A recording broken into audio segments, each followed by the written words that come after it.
What's up guys, and welcome back to On the Brick, where today we are going to be looking at the 3 Razor Crest builds that I have. On the left we have Papaglop, in the middle is the official LEGO version, and on the right is the new one from Jerac that I just reviewed on Tuesday. Let's get 2 things out of the way before we actually get into the comparison. First, yeah, it's a nice set and all, but it does not compare to these two. And second, as I mentioned in both the reviews for these builds, these are made using non-LEGO pieces. So I am comparing those versions of these sets, the very specific non-LEGO kit that I got for Papaglop's version and the Mold King set that I got for Jerac's version. I'm going to be looking at several different categories here, including things like the design, the cost, the ease of build, the displayability, and of course my own personal opinion. So without any further ado, let's get into this.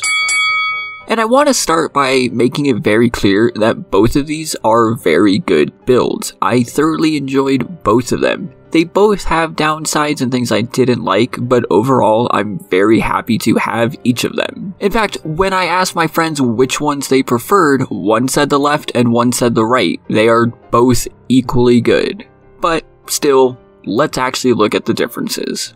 Papaglop's Razor Crest was actually the first version that I ever built. The non-LEGO kit that I bought is said to contain 4,064 pieces. Keep in mind that for some reason the non-LEGO companies count the small lever pieces and hinge plates as multiple pieces instead of one. And the same thing is true for the Mold King set of Jerac's Razor Crest, which is said to contain 5,018 pieces, which is a little more than I said in Tuesday's video. But despite having a good amount of pieces more than Papaglop's version, Jerac's is actually smaller in size. And this is actually really interesting because both of these are considered to be minifig scale. Now, in all fairness, Papaglop does admit that his version is on the larger end of minifig scale. He does recognize that his set is a little too big, but LEGO minifigures are not proportional at all, which means that there isn't really a set minifig scale. Basically, both of these are technically minifig scale, even though I really do not like saying that. As someone that really likes scale and comparing the sizes of things, that doesn't really work for me. So if I personally had to pick one that was more quote-unquote true minifig scale, honestly I think it would be something between these two, but I would have to go with Jerac's. However, the bigger scale of Papaglop's version does give it several advantages. For instance, if I wanted to compare the interiors, there just is no comparison here.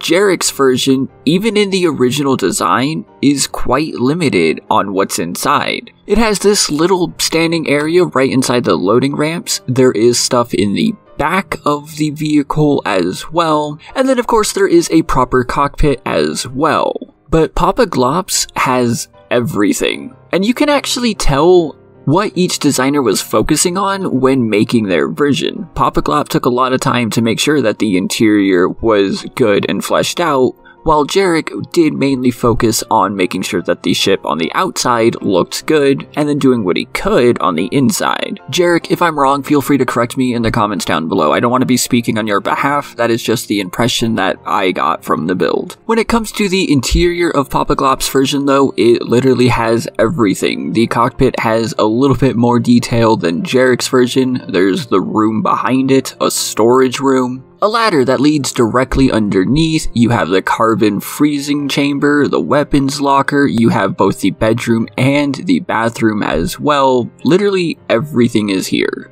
In the video Papaglop made about his set, he even says that there is a second ladder which drove him insane because we never see where it goes to. That is the amount of detail that he put into getting this interior right. So when it comes to that, obviously Papaglop's is going to get the point. What about the overall build process though? These were two very different builds from each other, from two very different designers. So how was the actual build process? And I'm gonna bundle instructions in here as well, because the instructions for both of them were generally great.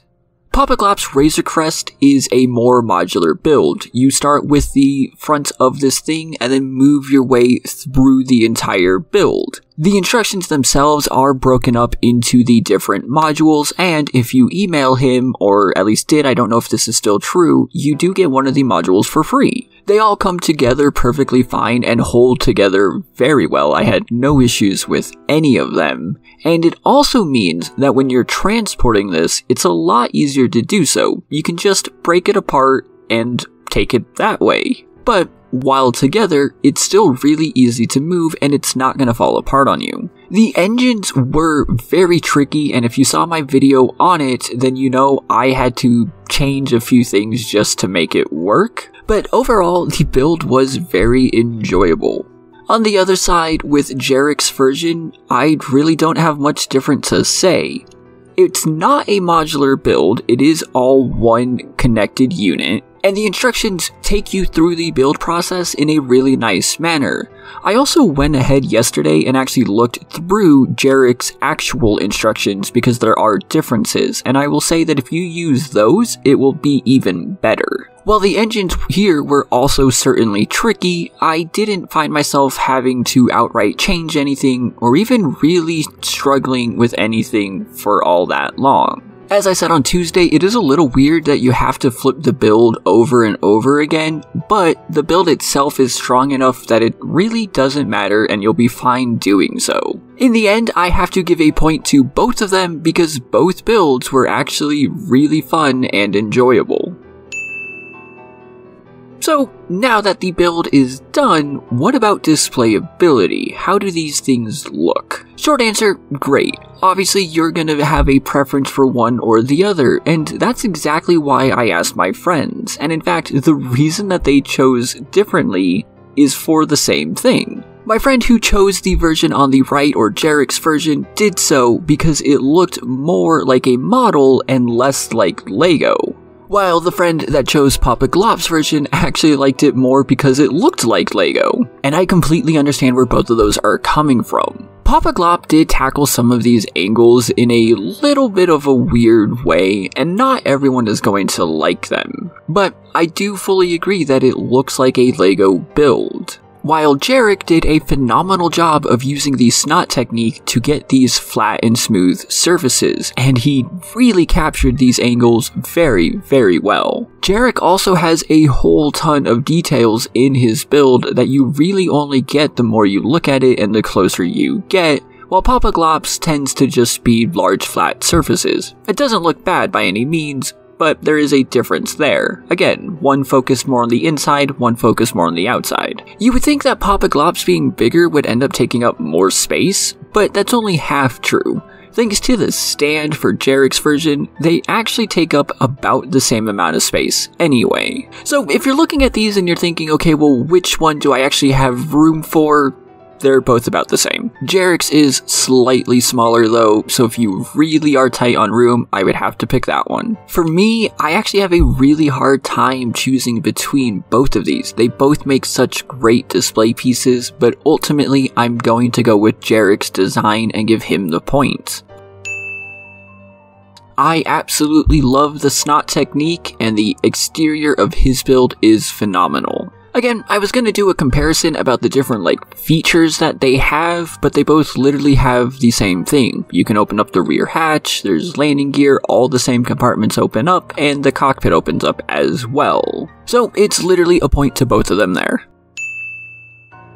So let's talk about cost. Now, there is no official set as far as I'm aware for Papaglop's version. When I got this one, it was basically just a part kit like what I sell on my website, on thebrick.fun, link in the description down below. And I think the price went up since I got it, but anyway, right now it's exactly $300 to get this from where I did. Keep in mind though, if it was a Mold King set that was mass manufactured, it would be closer to $170 or so, maybe even a little less than that. Jerac's set did come through Mold King, as I said, and I really should not be calling it Jerac's set then.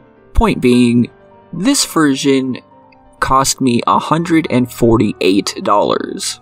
Now, I actually think that the prices for both are fair. Obviously, Jerac's is a much better price, but you do get bigger pieces and everything, and I also had to pay the guy to actually sort the pieces for me for the Papaglop version, so I do think the prices are fair for both. Jerac's is gonna get the point because it is, like, literally half the cost.